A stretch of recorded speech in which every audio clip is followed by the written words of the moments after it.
기도하겠습니다. 하나님 아버지, 은혜와 사랑을 감사합니다.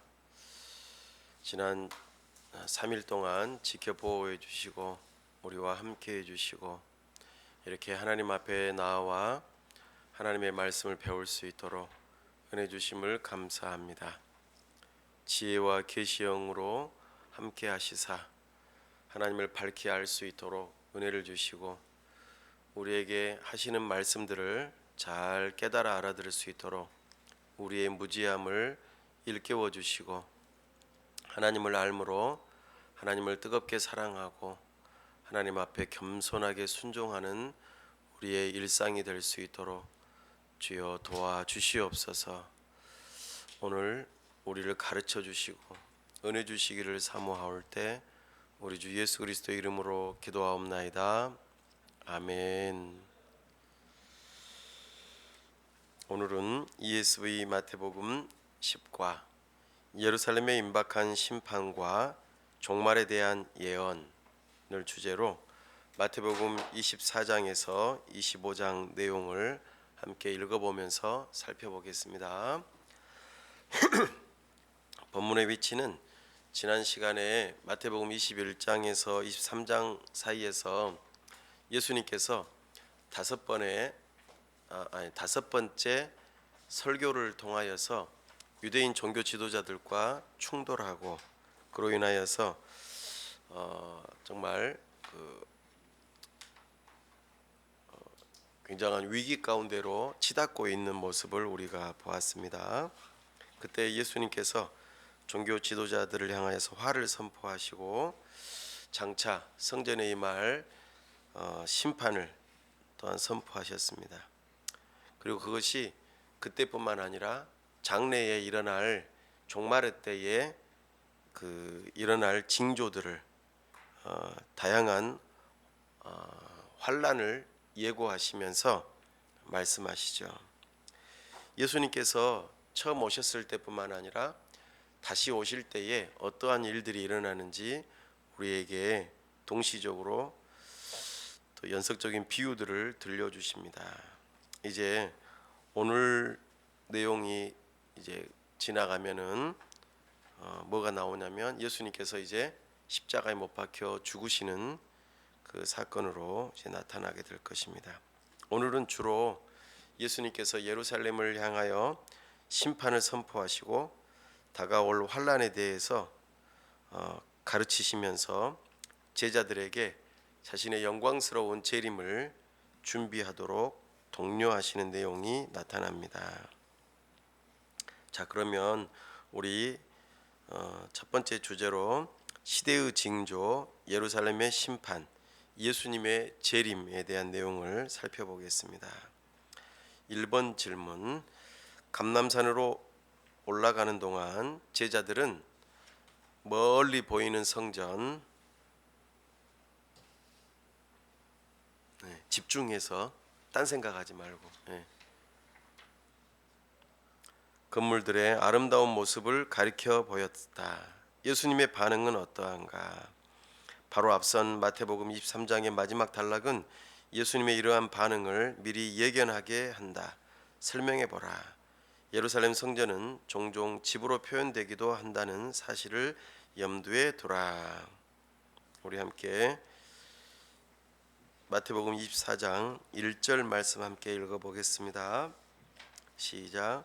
예수께서 성전에서 나와서 가실 때에 제자들이 성전 건물들을 가리켜 보이려고 나아오니. 아멘. 제자들은 성전의 웅장함을 바라보면서 감탄하죠. 그에 대해서 예수님은 어떻게 반응하는지 볼까요? 2절입니다. 대답하여 이르시되 너희가 이 모든 것을 보지 못하느냐? 내가 진실로 너희에게 이르노니 돌 하나도 돌 위에 남지 않고 다 무너뜨려지리라. 아멘. 예수님은 이제 성전이 파괴될 것에 대한 말씀을 하십니다. 이렇게 웅장하고 멋있는 것이 파괴된다. 언제 파괴가 된다고 그랬습니까? AD 70년경에 로마의 티투스 장군에 의해서 이런 일들이 일어나게 되죠. 네. 그러자 3절부터 우리 한번 쭉 교독해 보도록 하겠습니다. 3절. 예수께서 감람산 위에 앉으셨을 때에 제자들이 조용히 와서 이르되 우리에게 이르소서 어느 때에 이런 일이 있겠사오며 또 주의 임하심과 세상 끝에는 무슨 징조가 있사오리이까.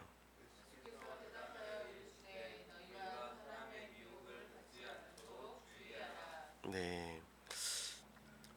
제자들이 예수님의 성전 파괴에 대한 예고가 있으니까 너무 무서워가지고 이것을 조용히 와서 여쭤보는 그런 장면이 나타납니다. 근데 그것이 사실 앞에서 그 예고하였던 내용이었죠. 37절과 38절에 예루살렘아 예루살렘아 선지자들을 죽이고 내게 파송된 자들을 돌로 치는 자여 암탉이 그 새끼를 날개 아래에 모음같이 내가 내 자녀를 모으려 한 일이 몇 번이더냐. 그러나 너희가 원하지 아니하였도다. 보라 너희 집이 황폐하여 버려진 바 되리라. 이 집이라고 하는 이 표현이 성전을 의미하고 이것이 황폐하게 된다라는 것을 말씀하고 있는 것이죠. 네. 이 사건 이후로 이스라엘 나라는 뿔뿔이 흩어지면서 나라 자체가 망해버려요. AD 70년경에 나라가 망하고 완전히 흩어지고 사라지게 됩니다. 이스라엘이라고 하는 나라가 그렇게 멸망하고 나서 언제 다시 독립을 했죠? 나라를 되찾고 회복했습니까? 네? 1948년 8월 15일입니다. 네? 네. 자, 우리 마태복음 24장 4절로 35절은 어느 때에 이런 일, 즉 성전과 예루살렘에 대한 심판이 있겠사오며와 주의 임하심과 세상 끝에는 무슨 징조가 있사오리까라는 제자들의 질문에 대한 예수님의 답변입니다. 예수님은 제자들 자신들의 생애에 그리고 그 후로 일어날 일의 전반적인 특징을 묘사해 주신다. 제자들은 미래에 어떤 일이 일어날 것을 기대해야 하는가? 4에서 6절에 따르면 왜 예수님은 제자들에게 이러한 임박한 환난에 대해 말씀해 주시는가? 여기서 우리는 무엇을 배워야 하겠는가? 제자들이 질문하니까 예수님께서 이제 답변을 하시는데 미혹을 받지 않도록 주의하라 그렇게 말씀하셨죠. 자, 쭉 읽어보도록 하겠습니다. 14절까지 읽어보죠. 많은 사람이 내 이름으로 와서 이르되 나는 그리스도라 하여 많은 사람을 미혹하리라.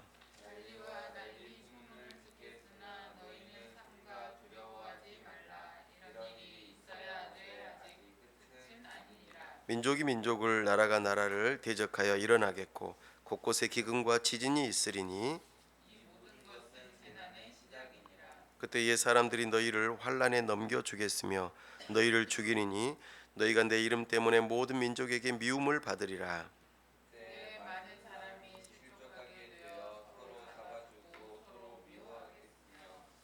거짓 선지자가 많이 일어나 많은 사람을 미혹하겠으며 그러나 끝까지 견디는 자는 구원을 얻으리라.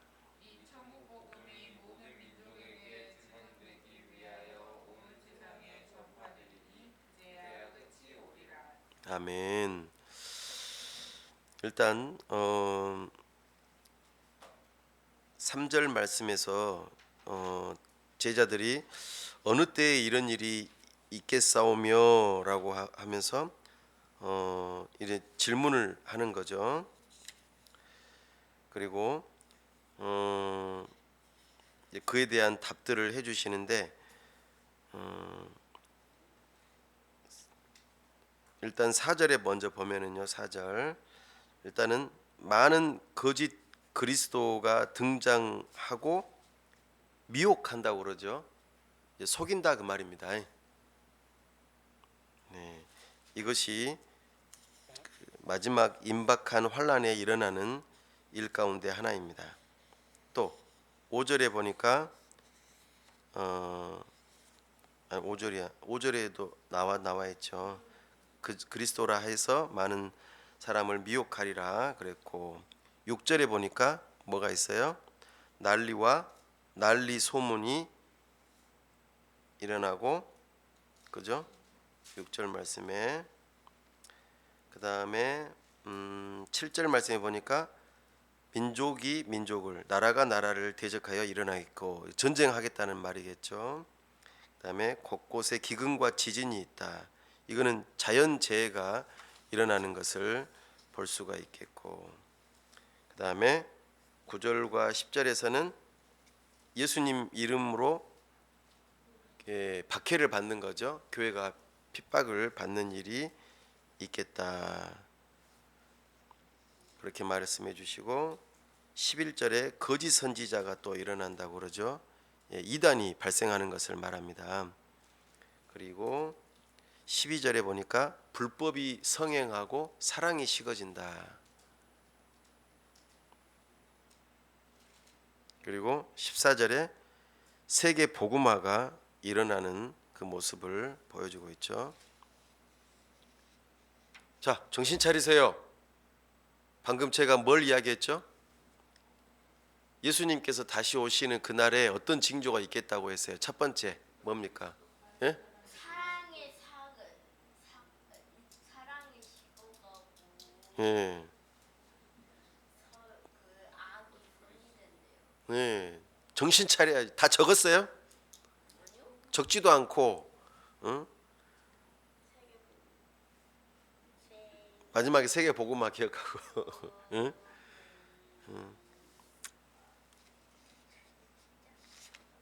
그죠? 자, 그리고 그에 대해서 그런 일이 일어났을 때 우리는 어떤 태도를 취해야 된다고 그랬어요? 예, 미혹받지 말아라. 그리고 이게 미혹받지 않으려면 어떻게 해야 될까요? 예? 누군가 나를 속이려고 그래요. 그러면 어떻게 하면 안 속아 넘어가죠? 속이려고 하는 걸 어떻게 알아요? 그러니까 그게 중요하죠. 우와. 그러니까 뭘로 그걸 알 수 있냐고요. 예. 진리로 분별을 해야 돼요. 진리로, 하나님의 말씀 진리로. 다 이단들도 이 성경을 똑같이 봐요. 그죠? 성경을 우리보다 더 많이 암송하고 있고 더 많이 연구를 해요. 근데 왜 이단이? 그러니까 진리를 분별하지 못하니까 그러는 거예요. 그냥 알려주면 되잖아. 근데 그리고 6절 보면은 이런 일이 일어났을 때 뭘 하지 말라고 그래요? 두려워하지 말라. 예. 그러니까 두려워하면은 여러분들이 한번 생각해 보세요. 두려운 것 때문에 들어가는 비용이나 여러 가지 일들이 많이 있어요. 그죠? 사고 날까 봐 두려우니까 뭘 넣어요? 보험을 넣고, 또 감기에 걸릴까 봐 두려워서 약을 먹어야. 예. 막 이런 두려움이라고 하는 것이 우리에게 엄습해 올 때에 여러 가지 들어가는 비용들이 많이 있다는 거예요. 그죠? 그러니까 우리가 두려워해야 할, 물론 그 어려움을 그냥 맞이하는 것 자체가 어리석은 일일 수도 있겠지만, 어려움이 찾아올 때에 두려워함으로 인해서 넘어지거나 어떤 많은 비용을 발생하는 그런 일들이 없도록 하기 위해서는 두려워하지 말아야 된다. 그럼 이걸 바꿔서 긍정적으로 표현해 볼까요? 두려워하지 말아라. 이거를 좀 긍정적으로 표현해 보면 뭘까요? 쓰지 말아라. 뭐뭐 하지 말아라 그러면 부정적인 표현이잖아요. 뭐뭐 해라 그렇게 하면은 더 좋겠. 예. 왜 두렵죠?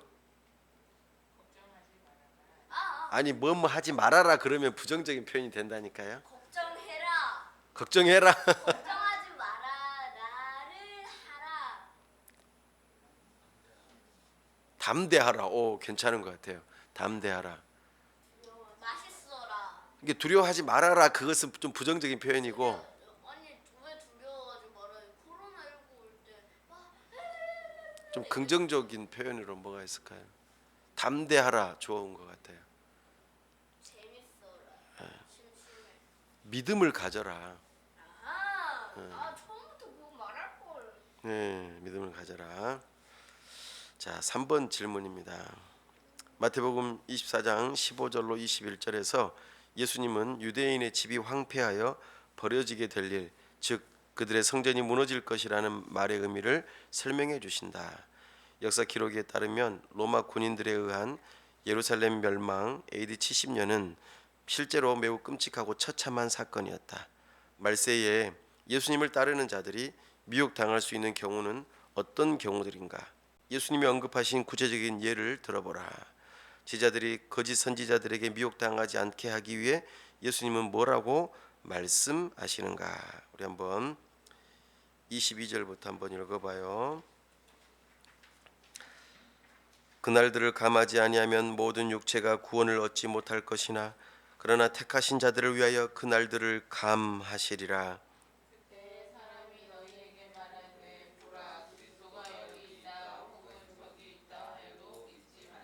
거짓 그리스도들과 거짓 선지자들이 일어나 큰 표적과 기사를 보여 할 수만 있으면 택하신 자들도 미혹하리라. 그러면 사람들이 너희에게 말하되 보라 그리스도가 광야에 있다 하여도 나가지 말고 보라 골방에 있다 하여도 믿지 말라.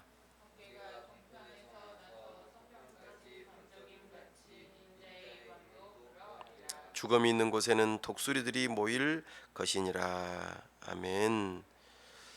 일단 미혹 당하지 않으려면은 속지 말아야겠죠. 그죠? 거짓 선지자들이 자기를 뭐라고 말을 한다고요? 예? 그리스도 그렇죠. 그러니까 재림주 내가 그리스도다. 내가 보혜사다. 이렇게 말을 한다는 거예요. 그런데 26절에 보면은 예수님의 재림은 어떻게 온다고 그랬어요?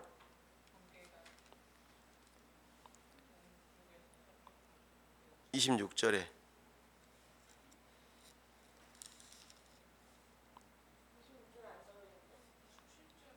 27절에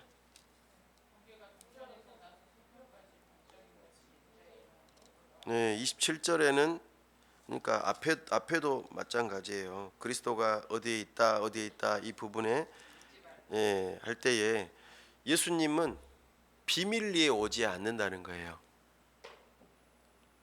언제 왔대? 나 거기에 계신지 몰랐는데 이러게 아니라는 거예요. 비밀리에 오시는 게 아니고 모두가 다 볼 수 있게 27절에 모두가 다 눈으로 볼 수 있게 오신다는 거예요. 이것을 기억할 필요가 있겠습니다.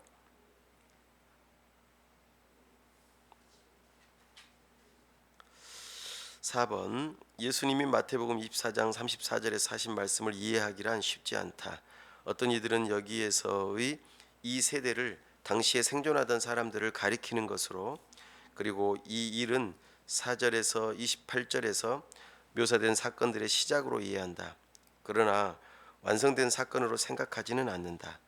우리가 세부 내용을 어떻게 이해하든지 상관없이 35절 말씀은 이 모든 일들이 언젠가는 다 반드시 이루어질 것을 확신하게 한다.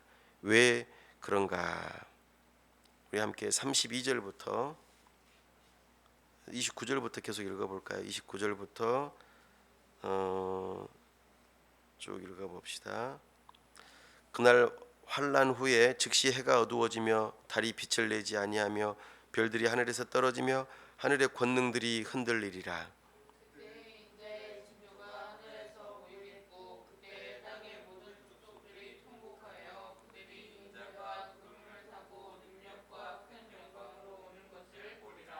그가 큰 나팔 소리와 함께 천사들을 보내리니 그들이 그의 택하신 자들을 하늘 이 끝에서 저 끝까지 사방에서 모으리라.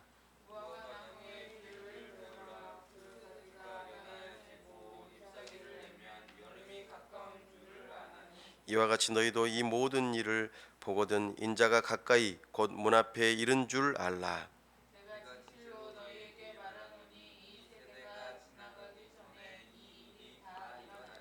천지는 없어질지언정 내 말은 없어지지 아니하리라.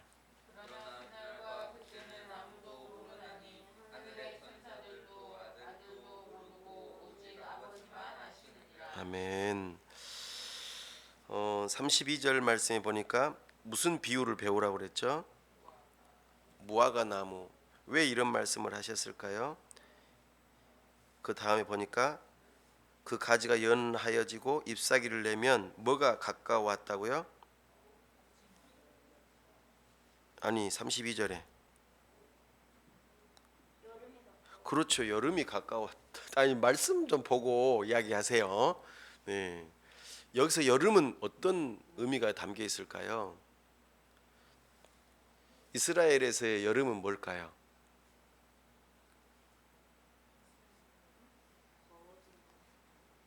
더워진다. 그래요. 더워지죠. 또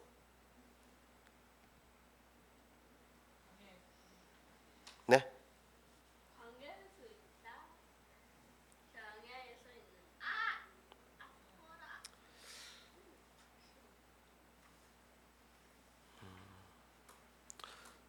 이제 그 무화과 나무가 잎사귀가 연하고 가지가 이렇게 부드럽다가 점점 진해지고 많이 크면은 열매가 맺혀지잖아요. 그렇죠? 그러니까는 봄에는 연했는데 이게 여름이 되면서 열매를 맺는다는 거예요. 근데 이스라엘에서의 여름은 우리나라의 12월하고 같아요. 무슨 뜻일까요? 끝. 그렇죠. 그러니까 마지막 달이에요. 마지막 달. 그러면은 이스라엘의 여름이 온다 그 말은 무슨 의미가 되겠어요? 예, 종말이 온다 그런 의미가 되겠죠. 그죠? 근데 이것을 이제 생각해 배우라 그 말이에요. 그러니까 예수님이 재림할 때가 되면은 그때가 되면 마지막 때가 되는데 이거 분명히 예수님의 재림은 분명하다. 그런 때가 오는 것을 분별해야 된다. 이렇게 이야기하시는 거죠. 근데 우리는 알아요, 몰라요? 그 때를. 근데 36절에 누가 아신다고 그랬어요? 예, 아버지만 아시느니라 그렇게 표현하잖아요. 그럼 아버지하고 아들은 전혀 모를까요? 아들은 전혀 모를까요? 아시겠죠. 근데 아버지의 주권 하에 있다라고 하는 것을 강조해서 표현하는 방식입니다. 근데 중요한 거는 뭐냐면 이제 그 세대주의자들이라고 하는 사람들이 있어요. 세대주의자들. 세대가 뭐죠? 세대? 9세대. 100년. 그렇죠. 100년이라고 표현해 볼 수도 있고 보통 한 사람의 세대를 몇 년 정도로 잡죠? 한 세대 차이 나. 야, 너하고 나하고 세대 차이 난다 할 때에 보통 세대 차이 나면 100살 차이 나.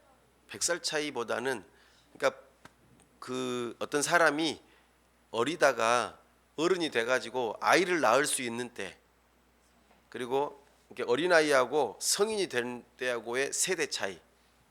물론 요즘에는 그 세대 차이가 굉장히 좁아졌습니다만 너하고 나하고 뭔가 세대 차이가 나서 말이 안 통한다 뭐 이런 거 있잖아요. 근데 여기서 그 세대주의자들은 이 말씀을 어떻게 해석하냐면 잘 들어보세요. 이 무화과 나무가 잎사귀가 아주 봄으로 연해요. 이때를 어떻게 해석을 했냐면 무화과 나무는 무엇과 연결돼요? 지난번에 배웠죠. 이스라엘이 잎사귀가 연해요. 이거를 어떻게 세대주의자들은 연결하냐면 아까 이스라엘이 몇 년도에 독립을 했다고 그랬어요? 1948년 8월 15일. 그러니까 우리나라는 1945년 8월 15일이잖아요. 근데 이제 세계 2차 세계 대전이 끝나고 많은 나라들이 독립을 했어요. 그 중에 우리도 한 나라죠. 이스라엘은 1948년 8월 15일 날 했단 말이에요. 그때 그 이제 이스라엘이라고 하는 나라가 다시 형성이 됐어요. 이 세대주의자들은 그때를 이 지금 무화과 나무 잎이 봄인 때로 해석을 하는 거예요. 그리고 이제 예수님 당시의 한 세대를 어떻게 이제 보냐면은 예수님께서 지금 이 예언을 하신 때는 몇 년이죠? 예수님께서 지금 이 말씀을 하신 때가 몇 년이에요? 예? AD 33년이잖아요. 33세 때 이제 지금 이제 곧 십자가 지시기 전에 이 말씀을 하셨단 말이에요. 그리고 몇 년이 지나서 지금 로마에 의해서 멸망당했다고 그랬어요? AD 70년. 그러면은 33년하고 70년 사이에 몇 년 간격이 있어요? 그렇죠. 40년의 간격이 있잖아요. 그러니까 1948년이 봄이라고 하면은 한 세대가 예수님 말하는 한 세대처럼 여름이 가까워오는 종말이 오는 때는 몇 년을 더하면 돼요. 1948년에다가. 그렇죠. 40년을 더하면 되는 거예요. 그래서 세대주의자들이 몇 년에 종말이 온다고 말했을까요? 1988년에 종말이 온다고 그랬어요. 예. 그런데 시간 차이가 생겼어요. 그죠? 그래가지고는 좀 계산을 착오가 일어났다 해가지고는 1992년이라고 또 계산을 한 거예요. 그래서 우리나라에서도 다미 선교회가 1992년 10월 28일 날 예수님 재림한다고 막 차에다가 막 스피커 크게 틀어놓고 막 떠들었단 말이에요. 그리고 온 방송국이 거기를 촬영을 했어요. 근데 일어났어요, 안 일어났어요? 안 일어났어요. 그러니까 이렇게 예수님의 재림이 오는 것은 분명한데 세대주의자들은 이렇게 문자적으로 또 이것을 알레고리 방식으로 자기들 나름대로 해석을 방금처럼 해석한 거예요. 그럴듯하잖아요. 그러지 않아요? 야, 예수님 오시는 시간을 이렇게 꿰어 맞출 수 있구나. 이런 비밀을 깨닫게 되다니. 이렇게 된 거예요. 이러면 안 된다는 거예요. 그럴듯해 보이니까 속아 넘어갈 수 있어요. 아시겠죠? 네. 여기서 중요한 건 뭐예요? 예수님이 재림하신다는 거예요, 안 한다는 거예요? 하신다고요. 하시는데 언제인지는 모른다는 거예요. 그죠? 근데 이 세대라고 하는 이 표현을 하니까 이것이 그러면 한 40년 정도 되나? 이렇게 계산을 해본 거죠. 그러면 안 된다. 자, 두 번째로 예수님의 재림을 준비하라. 제목으로 한번 또 계속 읽어보겠습니다. 5번 질문입니다. 예수님은 자신의 재림을 노아 시대의 갑작스런 홍수 심판과 비교하신다. 당시 많은 사람들이 심판을 받아 멸망했지만 어떤 이들은 건짐을 받았다. 재림의 날이 지닌 특징에 대해 말씀하고자 하시는 예수님의 요지는 무엇인가? 깨어있으라는 말씀을 무슨 의미인가? 데살로니가 전서 5장 1절로 8절, 베드로전서 4장 7절, 베드로후서 3장 10절에서 13절은 그리스도가 다시 오신다는 사실에 비추어 구체적으로 우리가 어떻게 살아야 한다고 말해 주는가? 아까 36절에서는 그때를 알지 못한다고 그랬죠? 그러나 반드시 오시니까 뭘 해야 된다고 그러는 거예요? 준비해야 된다. 예. 그래서 심판과 구원의 일이 반드시 일어난다. 그것을 무슨 예를 들어주세요? 우리 37절부터 한번 읽어보겠습니다. 44절까지요. 노아의 때와 같이 인자의 임함도 그러하리라.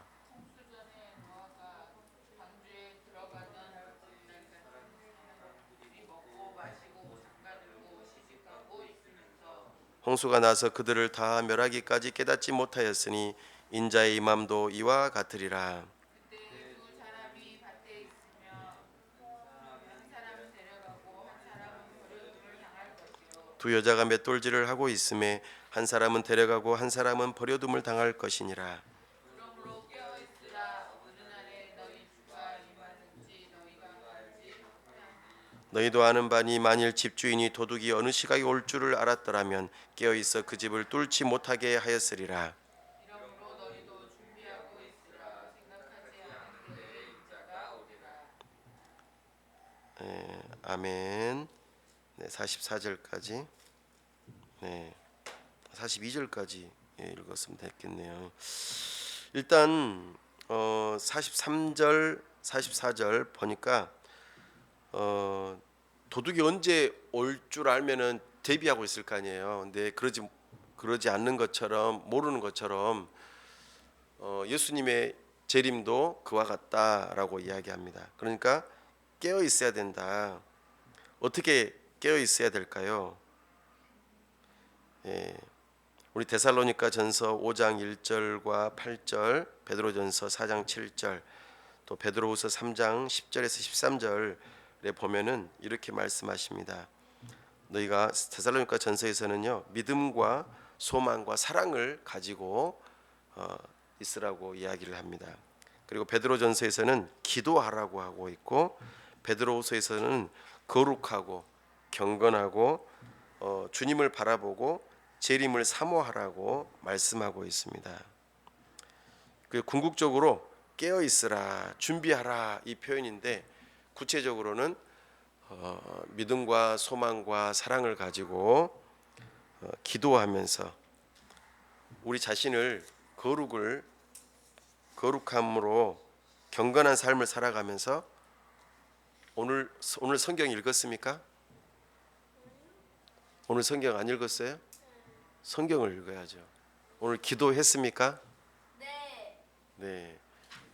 그리고 또 암송도 하고 이렇게 하면서 이제 그것만 하라는 건 아니겠죠. 하나님 말씀을 들어보고 내가 어떻게 하면 거룩한 삶을 살 수 있을까 생각하고 그렇게 애쓰는 그런 삶들을 매일매일 하라는 거겠죠. 그것이 깨어있는 삶입니다. 자, 6번 마태복음 24장 42절로 25장 46절의 비유들은 예수님의 재림을 준비하라는 주제를 각각 독창적으로 보강해 준다. 첫 번째 비유의 요지는 무엇인가? 네, 우리 방금 깨어 있으라 읽어봤는데요. 도둑의 비유를 통해서 깨어 있으라는 것이 주요 요지입니다. 첫 번째. 두 번째 7번 질문입니다. 두 번째 비유에 나타난 악한 종의 행동과 그 최후를 주목하라. 이 이야기는 참 제자인지 아닌지에 대해 무엇을 말해주는가? 우리 45절부터 51절까지 한번 읽어보겠습니다. 충성되고 지혜 있는 종이 되어 주인에게 그 집 사람들을 맡아 때를 따라 양식을 나눠줄 자가 누구냐?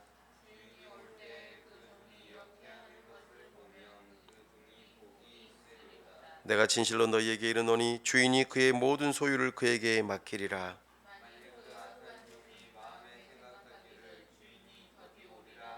동료들을 때리며 술 친구들과 더불어 먹고 마시게 되면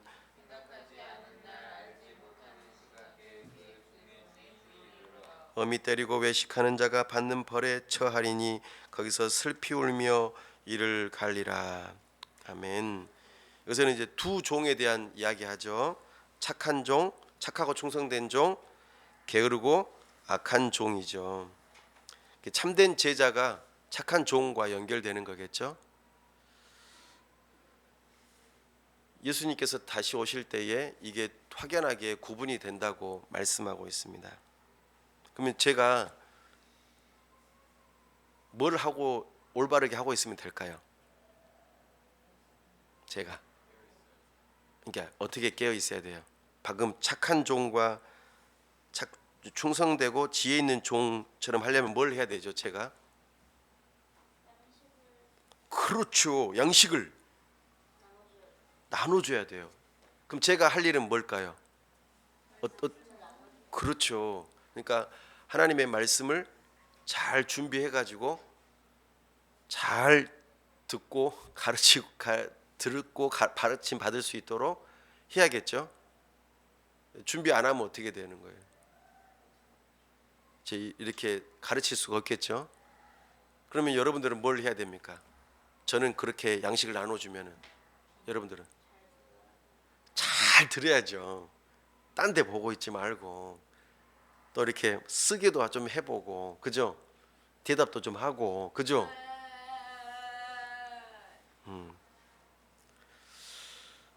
그것이 충성되고 지혜 있는 종이라고 말씀하고 있습니다. 세월을 아껴야 되죠. 방탕하게 막 동료들을 때리고 주인이 더디 오리라 하면서 술 친구들과 더불어 먹고 마시게 되면은 이제 혼나는 거죠. 그죠? 자, 세 번째 비유입니다. 8번 질문. 열 처녀 비유가 암시하듯이 예수님의 재림은 얼마간의 긴 시간 후에 일어날 것이다. 이 기다림의 시간에 대해 우리에게 주시는 가르침은 무엇인가? 특히 25장 12절에 나타난 예수님의 반응과 7장 21절로 23절에 나타난 유사한 반응을 서로 비교해 볼 때 여기서의 교훈을 우리 마음에 새겨 두어야 하는 중요한 이유는 무엇인가? 우리 함께 한번 읽어보겠습니다. 25장 1절로 13절까지 한번 읽어보십시다. 그때의 천국은 마치 등을 들고 신랑을 맞으러 나간 열 처녀와 같다 하리니 미련한 자들은 등을 가지되 기름을 가지지 아니하고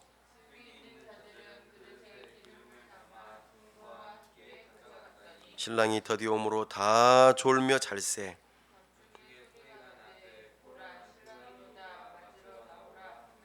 이에 그 처녀들이 다 일어나 등을 준비할세.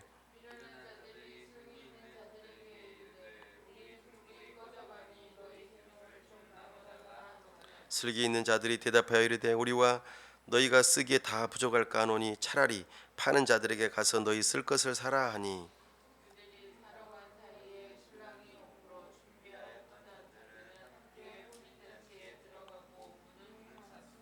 그 후에 남은 처녀들이 와서 이르되 주여 주여 우리에게 열어주소서.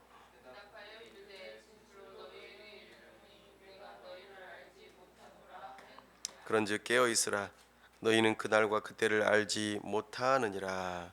아멘. 여기 처녀들이 몇 명 나와요? 10명. 네, 5명은 어떤 처녀라고 수식어가 붙었어요?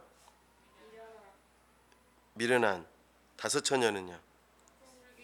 슬기 있다. 근데 이 슬기 있는 5처녀와 어리석은 5처녀의 공통점이 뭐죠? 공통점? 그렇죠. 똑같은 여자다. 등을 가지고 있죠. 그래 똑같은 여자고 등을 가지고 있고 또 그리고 다 여자예요. 예, 그리고 아직 답이 안 나왔어요.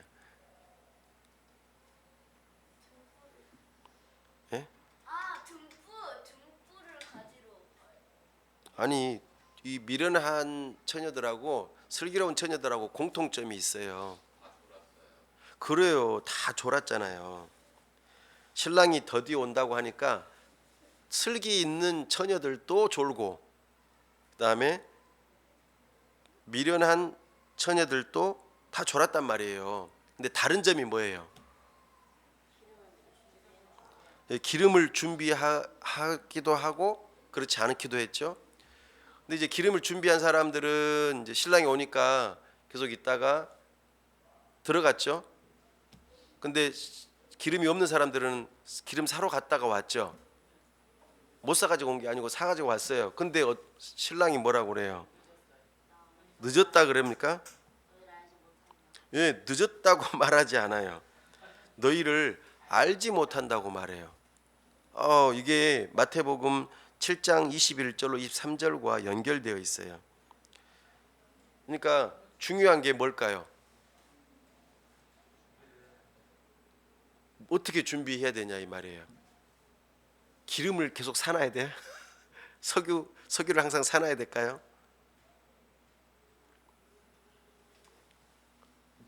언제 올지. 그러니까 예? 잘 믿어야 된다. 내가 너희를 도무지 알지 못한다 이렇게 말씀했다고요. 알아야죠. 누가 처녀들을 알아야 되는 거예요? 예수님 그러면은 안다는 표현은 뭐예요? 자, 여러분들이 선택받지 않았다.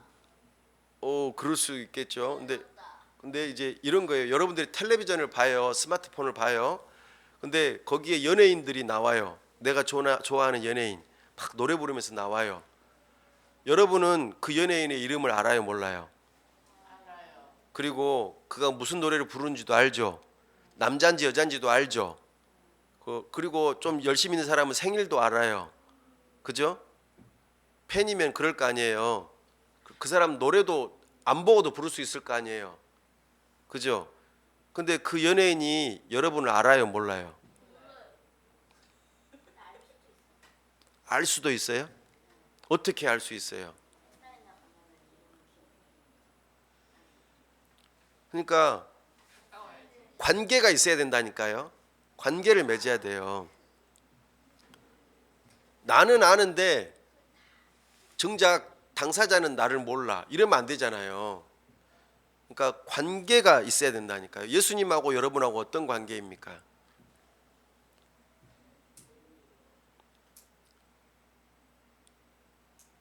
예수님하고 여러분 어떤 관계예요?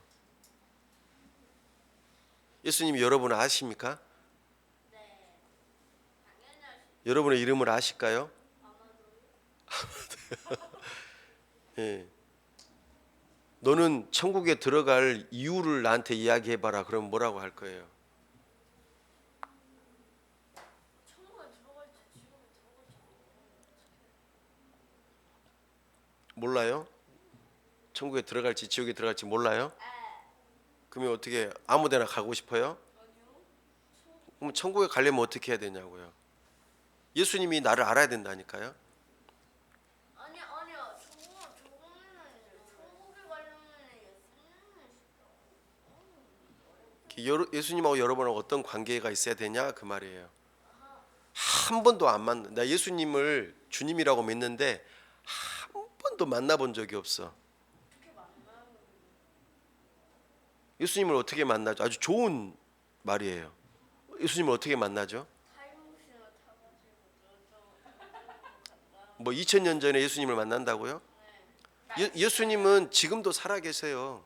그러니까요. 그 예수님을 어떻게 만날 수 있어요? 한 단어. 기도를 뭘로 해요? 뭘 가지고 기도해요? 밑으로 시작해요. 밑. 믿음. 그래 믿음. 믿음으로. 내가 오늘 또 예수님 안 만났는데 예수님 다시 오신다면은 만날 수 있겠어요? 그럼 기도하는 거예요. 그죠? 기도 맨날 해야지. 예수님이 나를 알아야 돼요. 예수님이 나를. 내가 예수님을 알기도 하지만 예수님이 나를 알아야 돼요. 근데 하나님은 다 기억하시지 않을까요? 다 인물 하나하나. 그러죠.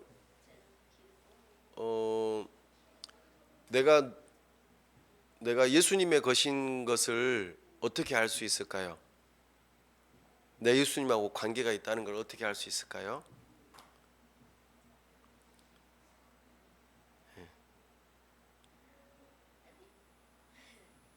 성령 하나님께서 알게 해주세요.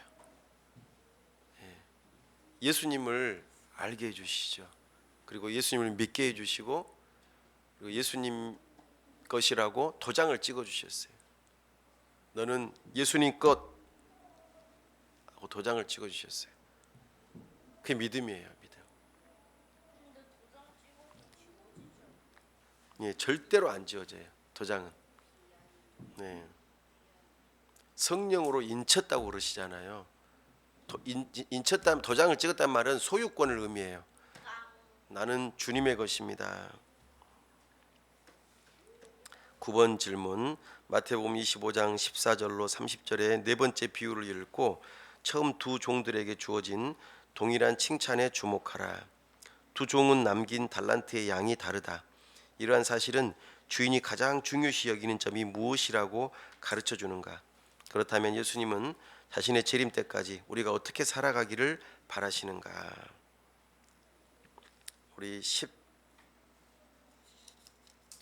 19절부터 한번 읽어보도록 하겠습니다.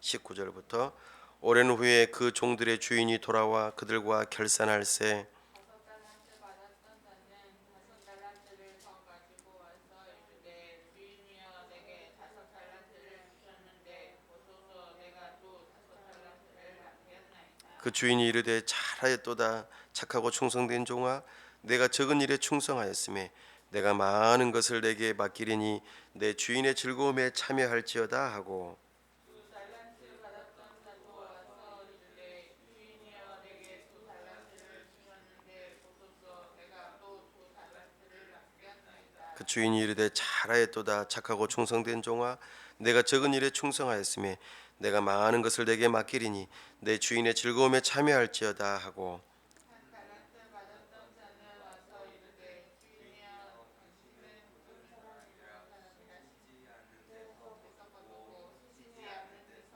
모으는 줄을 내가 알았으므로 두려워하여 나가서 당신의 달란트를 땅에 감추어 두었었나이다. 보소서 당신의 것을 가지셨나이다.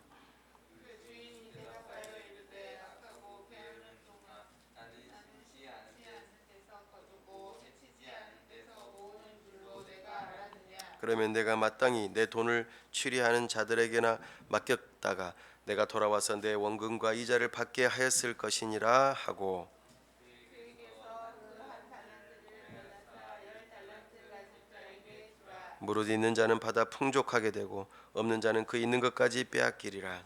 이 유익한 종을 각각 얻어온 대로 내쫓으라. 거기서 슬피 울며 이를 갈리라 하니라. 아멘. 한 달란트가 몇 년치 연봉이라고 그랬죠? 예? 20년. 20억이라니까요. 20억. 그죠? 네. 그러니까 지금 하루 예를 들어 10만 원씩 번다고 하면은 1년이면은 얼마예요? 한 달이면 얼마예요? 한 달이면 300. 그렇구나. 그러면은 1년이면 한 3,600 그 정도 되네요. 그러면은 너무 이제 제가 1억이라고 1년을 1억이라고 한 거는 좀 과하네요. 1년에 1억 이렇게 한 3천에서 5천 정도 번다고 한번 생각해 보십시다. 그래도 많은 거죠. 그죠? 근데 한 달란트 받은 사람은 이윤을 남겼어요, 안 남겼어요? 그러니까 주인이 뭐라고 그래요? 칭찬해 줬어요. 꾸중했어요. 칭찬해줬어요. 너무 잘했어. 칭찬 안 해주셨죠. 악하고 게으른 종이라고 꾸중하셨죠. 5달란트하고 2달란트는요. 그렇죠. 이윤도 남기고 칭찬도 해주셨죠. 5달란트면은 100년 연봉이고 2달란트면 40년 연봉이에요. 차이는 있죠. 분명 하나님 나라에도 차이는 있을 수 있어요. 차별하는 게 아니고 차이가 있을 수 있어요. 남자하고 여자하고 차별하는 걸까요? 남자하고 여자는 차이가 있는 거죠. 차별이 아니죠. 교회 안에서도 직분의 크기는 다를 수 있어요. 그러겠죠? 근데 중요한 거는 뭐예요? 여기서 핵심인 거는 뭐예요? 뭘 잘한 거예요?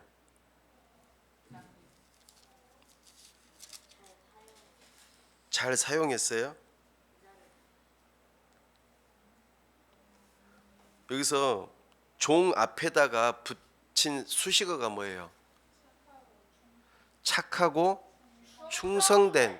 충성된 종은 무엇을 한 거예요? 이윤을 남기고 적은 일에 충성했어요. 이렇게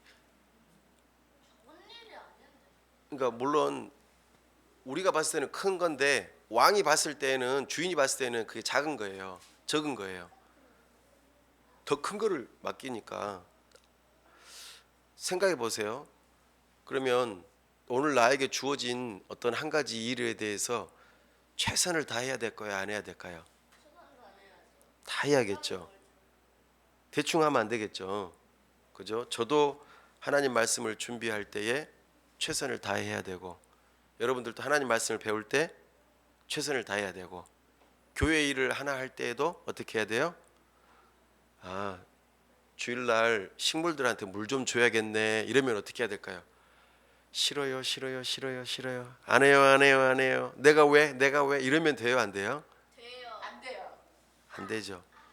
식물들한테 물 주는 것도 아주 적은 일이죠. 작은 일이에요. 그죠? 하지만 그것을 충성스럽게 착하게 하는 거예요. 그죠?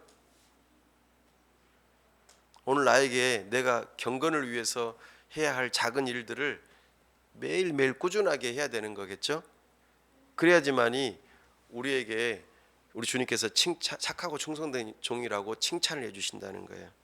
근데 안 하고 있으면은 악하고 게으른 종이라는 말씀을 듣는다는 거죠. 그러니까 오늘 내가 작은 일을 해야지 나중에 큰 일을 맡기실 거 아니에요. 그죠? 오늘 작은 일을 열심히 안 해. 그럼 여러분 같으면은 큰 일을 맡기겠습니까? 그 사람한테? 안 맡기겠죠, 여러분들도. 그러니까 오늘 작은 일을 충성되게 하시기 바랍니다. 아시겠죠? 힘든데 그냥 쉬자. 이러면 안 된다고요. 알겠죠? 오늘 내가 꼭 해야 될 일을 정하고 목표를 따라서 최선을 다해서 노력하시라고요. 그죠?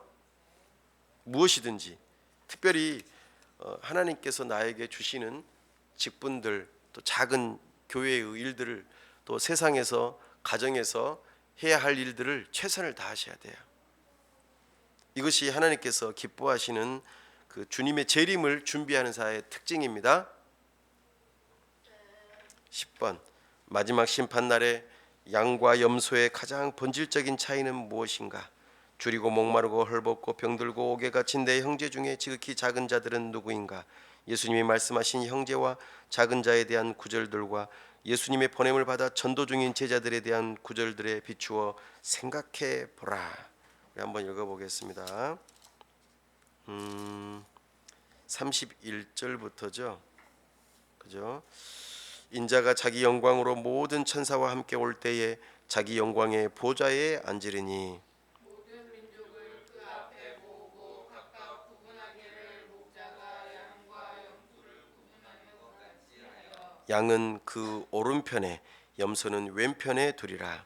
그때 임금이 그 오른편에 있는 자들에게 이르시되 내 아버지께 극복하는 자들이여 나와 창세로부터 너희를 위하여 예비된 나라를 상속하리라. 내가 줄일 때에 너희가 먹을 것을 주었고 목마를 때에 마시게 하였고 나그네 되었을 때에 영접하였고 헐벗었을 때에 옷을 입혔고 병들었을 때에 돌보았고 옥에 갇혔을 때에 와서 보았느니라. 이에 의인들이 대답하여 이르되 주여 우리가 어느 때에 주께서 줄이신 것을 보고 음식을 대접하였으며 목마르신 것을 보고 마시게 하였나이까? 어느 때에 나그네 되신 것을 보고 영접하였으며 헐벗으신 것을 보고 옷 입혔나이까. 어느 때에 병드신 것이나 옥에 갇히신 것을 보고 가서 배웠나이까 하리니 임금이 대답하여 이르시되 내가 진실로 너희에게 이르노니 너희가 여기 내 형제 중에 지극히 작은 자 하나에게 한 것이 곧 내게 한 것이니라 하시고 또 왼편에 있는 자들에게 이르시되 저주를 받은 자들아 나를 떠나 마귀와 그 사자들을 위하여 예비된 영원한 불에 들어가라. 내가 줄일 때에 너희가 먹을 것을 주지 아니하였고 목마를 때에 마시게 하지 아니하였고 나그네 되었을 때에 영접하지 아니하였고 헐벗었을 때에 옷 입히지 아니하였고 병들었을 때와 옥에 갇혔을 때에 돌보지 아니하였느니라 하시니 또 대답하여 이르되 주여 우리가 어느 때에 주께서 줄이신 것이나 목마르신 것이나 나그네 되신 것이나 헐벗으신 것이나 병드신 것이나 옥에 갇히신 것을 보고 옥에 이에 임금이 대답하여 이르시되 내가 진실로 너희에게 이르노니 이 지극히 작은 자 하나에게 하지 아니한 것이 곧 내게 하지 아니한 것이니라 하시리니. 그들은 영벌에 의인들은 영생에 들어가리라 하시니라. 아멘. 마지막 때에 양과 염소를 분리시킨다고 그랬잖아요. 그죠? 양과 염소는 다르죠. 구분이 됩니다. 양은 하나님 보시기에 보좌에서 오른편에 천국에 하고, 또 염소는 왼편에 지옥에 들어가게도록 이렇게 구분해서 나눈다고 그렇게 이야기하시죠. 근데 양은 지극히 작은 자에게 잘 대해 준 거죠. 그러나 염소는 그렇지 않았다고 말합니다. 그죠? 아까 세대주의자들 이야기했었잖아요. 세대주의자들은 여기에서도 조금 달라요. 여기서 이 형제, 특별히 작은 자를 누구로 보냐면 7년 대환란이 일어나는 그때에 유대인들이 작은 자들이다, 형제들이다 이렇게 봐요. 그러나 우리는 그렇게 보지 않습니다. 교회의 그리스도인으로서 예수님에게 대하듯이, 그러니까 교회에 있는 지체들을 예수님 대하듯이 작은 자에게 잘해주는 것이 진정으로 잘하는 것이라고 칭찬을 해주세요. 우리가 어떻게 해서 구원을 받습니까? 그러면은 믿음으로 구원받는데 지극히 작은 자에게 잘해주는 것을 칭찬하시고 천국에 들어가라고 하시거든요. 이건 왜 이렇게 말씀하실까요? 그것도 그거 안 해주면은 지옥에 간다고 그래요. 왜 그럴까요? 분명히 믿음으로 구원받는데.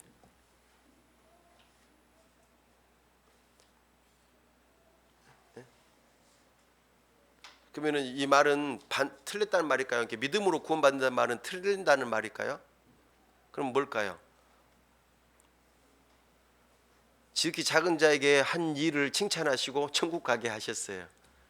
그렇지, 지극히 작은 자에게 작은 일을 안 해준 것 때문에 지옥에 갔어요.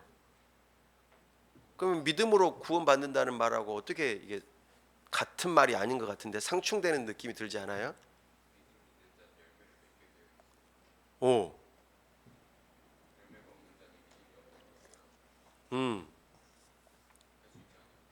하시지 않았어요? 그렇게 믿으십니까?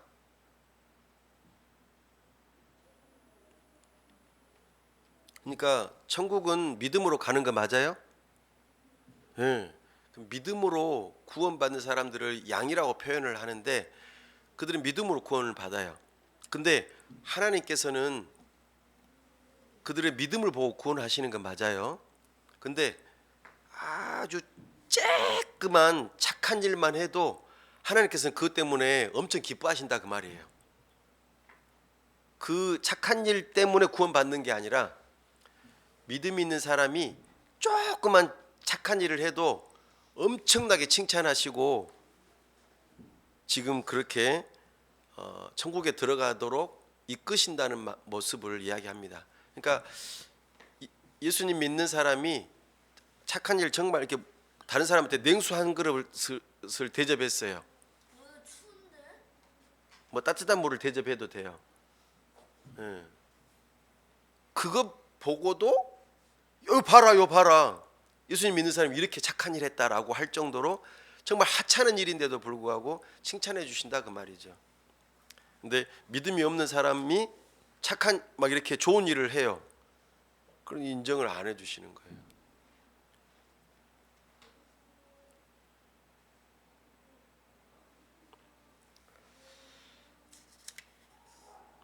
이것이 아주 큰 차이라는 것을 이야기합니다. 예를 들어 어떤 이제 노숙자가 이렇게 나 좀 도와주세요라고 했어요. 근데 돈을 달라고 해요. 그럼 어떻게 해야 될까요? 돈을 줘야 됩니까? 근데 돈을 주니까 그 사람이 그거 가지고 가서 술을 사서 마셔요. 그럼 어떻게 해야겠어요? 네? 잘하셨습니다. 그렇게 할 거예요? 신경 안 쓰면 돼요. 아니, 근데 그냥 내가 그 사람이 계속해서 술 마시고 계속 방탕한 삶을 살아가도록 그냥 도와주는 역할을 하는 건데요. 어떻게 하면 좋을까요? 물론 돈을 줄 수도 있어요. 그 나쁜 것은 아니지만 진짜로 그분을 도와주려면 어떻게 하면 더 좋을까요? 그렇죠. 전도하는 것이 제일 좋겠죠. 전도하는 게 제일 좋은데 하나님 예배하고 전도하는 게 제일 좋겠죠. 그러나 여기서 보면은 말씀에서와 같이 먹을 것을 주고, 그러니까 돈을 주는 게 아니고 먹을 것을 주고, 헐벗었으면 어떻게 해야 돼요? 옷을 살 돈을 주는 게 아니라 옷을 주고. 이해되셨어요? 이게, 예? 그러니까 이제 그에게 진짜 필요한 것, 예를 들어 의식주 문제가 해결될 수 있도록 돕고, 무엇보다 제일 중요한 게 영혼이 구원받을 수 있도록 전도하고 예배 같이 하자고 하고 하는 게 제일 좋겠죠. 이게 지혜롭게 하라 그 말입니다. 제가 돈을 아예 주지 마라 이런 뜻은 아니지만 돈을 줘봤더니 계속해서 술만 마시더라 그 말이에요. 그럼 그 사람 계속 망가지는 거예요. 그러니까 정말 꼭 필요한 거, 배고프면은 돈을 주는 게 아니라 먹을 것을 내가 사서 주는 거예요. 추우면 옷을 주고, 그렇게 돕는 게 지혜롭지 않을까라고 지금 말을 해보는 겁니다. 자, 오늘 우리가 함께 들었던 내용을 세 가지 메시지로 한 번 더 정리하도록 하겠습니다. 복음 메시지, 본문에 나타난 예수님과 은혜의 복음 맛보기. 첫 번째 제목은 신실한 종에 대한 칭찬입니다. 칭찬.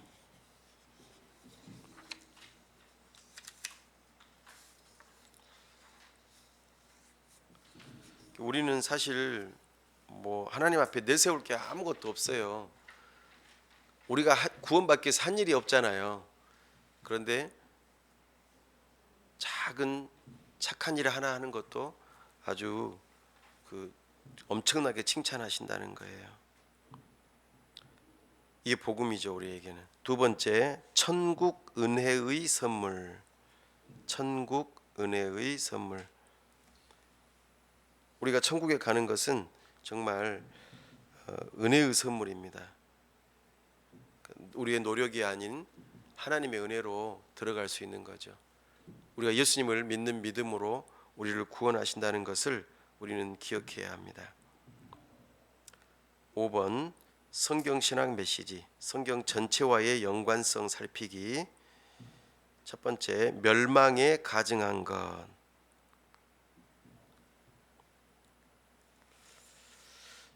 옛날에 다니엘이 환상 가운데 멸망에 가증한 것을 보았다라고 하는 것이 다니엘서에 나오거든요.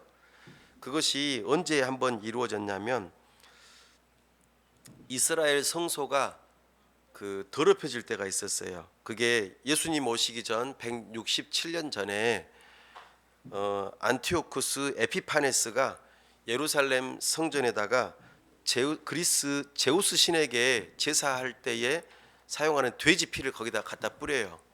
이것이 멸망에 가증한 것이 한번 성취되는 사건이었어요. 돼지는 또 피 마찬가지로 하나님께서 기뻐하시는 제사법이 아니잖아요. 근데 그것을 누굽니까?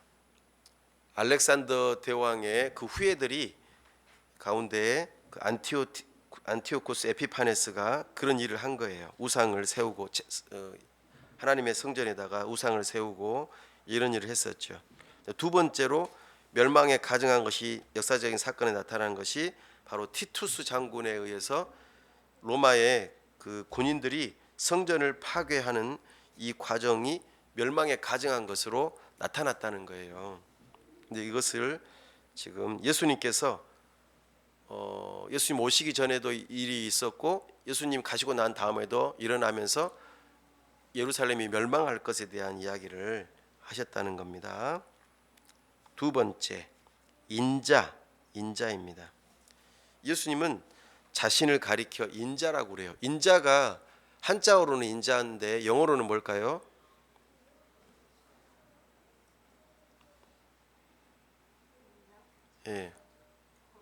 Son of Man, 사람의 아들이라는 뜻이에요. 사람의 아들. 근데 그 인자라고 하는 호칭이 언제부터 쓰여졌냐면 다니엘서에서 쓰여졌어요. 다니엘서 7장 14절 말씀에 보면은 인자가 구름을 타고 온다라고 하는 이런 이야기를 하세요. 이렇게 예언 가운데 하시는데 그 인자가 누구냐? 바로 예수님을 가리키고 예수님 스스로도 그렇게 말씀하시고 장차 다시 오실 때에도 그 인자가 구름 타고 온다라고 하는 부분을 언급하시면서 성경에서 나타나는 인자는 바로 예수님을 가리킨다. 하나님의 아들이시자 사람의 아들로서 참 하나님이요 참 사람이신 예수님을 성경에서 언급하고 있습니다. 6번 조직신앙 메시지 기독교 교리 탐구하기. 첫 번째 종말론입니다. 오늘은 주로 마지막 때에 일어날 일에 대한 이야기들을 주로 다루어 주었죠. 그러면서 그때를 미리 준비할 것을, 가깝게는 예루살렘의 멸망을, 멀게는 예수님께서 다시 오실 그날을 준비하게 하십니다. 무엇보다 믿음을 가지고 경건하게 깨어 기도하면서 예수님 맞을 준비를 해야 할 것을 우리에게 말씀하십니다. 마지막으로 행위에 따른 심판. 하나님께서는 우리를 믿음으로 다 구원하십니다.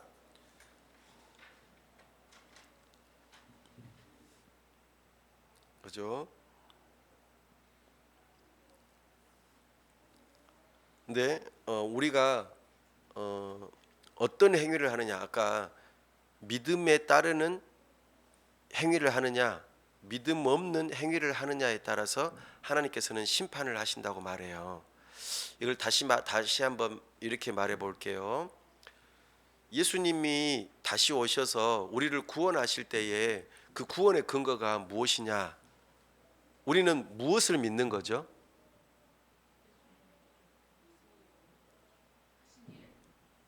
예수님과 예수님이 하신 일을 믿는 거예요. 예수님이 무슨 일을 하신 거예요? 왜 그렇게 하셨죠? 십자가에 왜 못 박혀 죽으셨어요? 우리의 죄의 문제를 해결하기 위해서. 근데 그것을 안 믿어요. 만약에 안 믿는다면 무엇을 믿고 행동한다는 거죠? 내가 착한 일을 하면은 죄의 문제가 해결된다고 믿는 거예요. 내가 착한 일을 하면은 죄의 문제가, 누구의 행위를 믿는 거예요? 나의 행위를 믿는 거예요. 나를 믿고 나의 행위를 믿는 거예요. 이것이 달라요. 그러니까 예수님을 믿고 예수님의 행위를 믿는 믿음으로 구원을 받고, 나를 믿고 나의 행위를 믿는 믿음으로 우리는 하나님 앞에서 심판받는 거예요. 왜냐하면 우리가 하는 일은 아무리 착해도 하나님 앞에서는 결코 받아들여질 수 없다. 죄의 문제를 해결할 수가 없다라는 거예요. 이것이 아주 큰 차이입니다. 그러니까 내가 행위에 따라서 하나님 앞에 나아가려고 하면은 반드시 심판을 받게 돼 있어요. 나의 행위를 따라서요. 근데 예수님의 행위를 따라서 하나님 앞에 나아가면 어떨까요? 심판대 앞에 나가면 나의 행위가 아니라 예수님의 행위를 믿고 심판대 나아가면, 그럼 구원받는다고요. 내 행위를 절대로 내세우면 안 돼요. 이것이 아주 중요한 면입니다. 오늘 우리가 마지막 때에 대한 내용을 말씀하시고 우리가 어떠한 태도로 어떠한 믿음으로 살아가야 될지에 대해서 분명하게 말씀해 주시는 이 내용을 5번째 설교 가운데에 나타나는 것으로 이제 정리되면서 이제 오늘 이제 본론의 내용까지 마무리하게 되었습니다. 기도하겠습니다. 하나님 아버지, 세상에 종말이 온다고 할 때 우리는 두려운 마음이 많이 듭니다. 개인적인 종말, 죽음의 문제도 두려워하지만 예수님 다시 오셔서 온 세상이 종말하게 될 때에 우리는 두려운 마음이 들기도 합니다. 그러나 우리 예수님 말씀대로 두려워하지 말라는 말씀 기억하고 예수님을 믿고 의지할 수 있기를 원합니다. 우리가 행한 것, 우리가 착한 일 한 것, 우리가 참으로 좋은 일 한 것이 하나님 앞에서 결코 구원받을 수 있는 근거가 될 수 없음을 잘 압니다. 우리를 대신하여 십자가 지시고 구원하시는 예수님의 행위를 믿는 믿음으로 구원에 이를 수 있도록 도와주시옵소서. 뿐만 아니라 우리 주님 다시 오시는 그날을 기억하며 예수님을 믿는 믿음으로 주님께서 기뻐하시는 거룩한 삶을 살아가기 위해서 최선을 다해서 아주 작은 일일지라도 순종하면서 열심히 할 수 있게 도와주옵소서. 성경을 읽고 기도를 하고 다른 사람을 도와주고 정말 따뜻한 말 한마디 해주고, 이것이 우리 구원의 조건은 아니지만 구원받은 자로서 합당한 삶을 거룩하게 살아가면서 우리 주님 다시 오시는 그날 착하고 충성된 종아, 내가 작은 일에 충성하였으니 큰 즐거움에 참여하라고 하시는 주님의 말씀을 듣고 참으로 큰 기쁨이 있도록 우리가 잘 준비하는 하나님의 사람들 다 될 수 있도록 도와주시옵소서. 우리 주 예수 그리스도의 이름으로 기도하옵나이다. 아멘. 수요 성경 공부 마치겠습니다.